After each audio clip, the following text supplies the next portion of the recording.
viewers, welcome to Study Boost Educational Channel.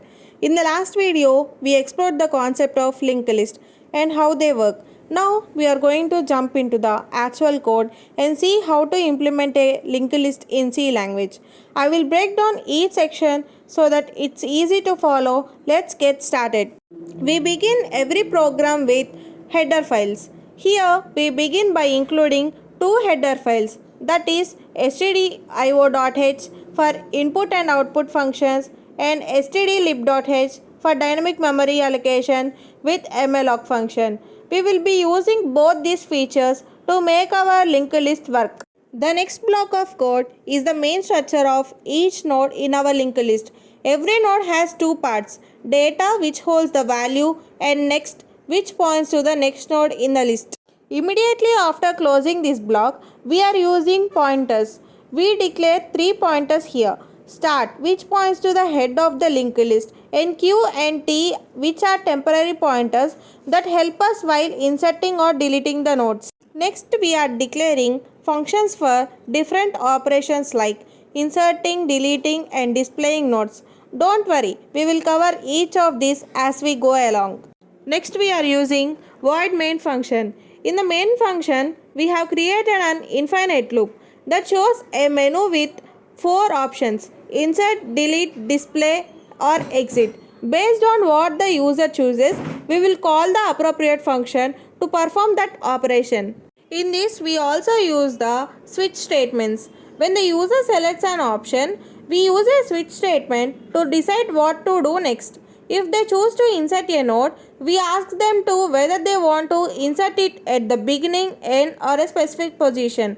Similarly, if they want to delete a node, they can choose where to delete it from. This will be the end for our main function. Now here goes about the function declaration of each function prototype. Now we will break down each function declaration. First, we are going to start with inserting at beginning function. Insert underscore beginning has the return type of void. It helps to insert a node at the beginning of the linked list. The next line, t equals to start node, malloc size of start node, helps to allocate memory for it, ensuring we have enough space for our new data. Next, we ask the user to enter the data they want to store in this node, and we store that input in num. Now we check if our linked list is empty or not. If it is empty, we make this new node the first one in the list. If it's not empty, we link our new node to the current first node and update the starting point to our new node. Now we will see the next function, that is inserting a node at the end of the linked list. Again, we create a new node with malloc, just like before. We prompt the user for the data they want to store in this node. If our list is empty, we simply set our new node as the first node. If the list already has nodes, we traverse with the pointer q until we reach the last node and then link our new node at the end. Now we will explore inserting a node at a specific position in our linked list. We start by asking the user for the data to store in the new node. Then we ask where they would like to insert this node. If the list is empty, we simply inform the user that insertion isn't possible. If they want to insert at the first position, we handle that by making the new node the head. For other positions, we use a loop to find the right spot and insert the node. Now, turning our focus now to deletion. This function will help us to delete the first node from the linked list. First, we check if the list is empty. If it is, we can delete anything. So we print a message. If there at least one node, we move the starting point to the second node and free the memory of the first node. Next up, we have the function that deletes the last node from our linked list. Again, we start by checking if the linked list is empty or not. If the list is empty, we print a message. If there is only one node, we delete it directly. If there are multiple nodes, we find the second to last node, unlike the last node, and free its memory. Now, let's look at deleting a node from a specific position.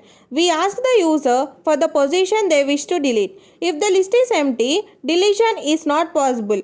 If they want to delete the first node, we handle that separately. Otherwise, we find the specified position using a loop and delete the corresponding node. Finally, we have come to the function that displays all the nodes in the linked list. If our list is empty, we simply let the user know. If it's not empty, we traverse the list using a loop, printing each node's data followed by an arrow to show the connection between them. At the end, we display null to indicate the end of the list. So let me show how this single linked list program works. First, when I run the program, it gives me a menu with options to either insert elements, display the list, delete elements, or exit the program. Let's start by adding a few numbers to the list. I will choose the option to insert. Then it asks me where I want to insert the number, at the beginning, at the end, or at a specific position.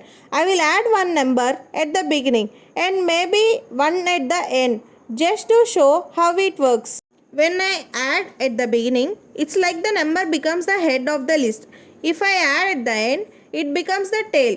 For example, I just added 10 at the beginning and now I will add 20 at the end. When I choose to display the list, it prints out 10, arrow mark 20, arrow mark null.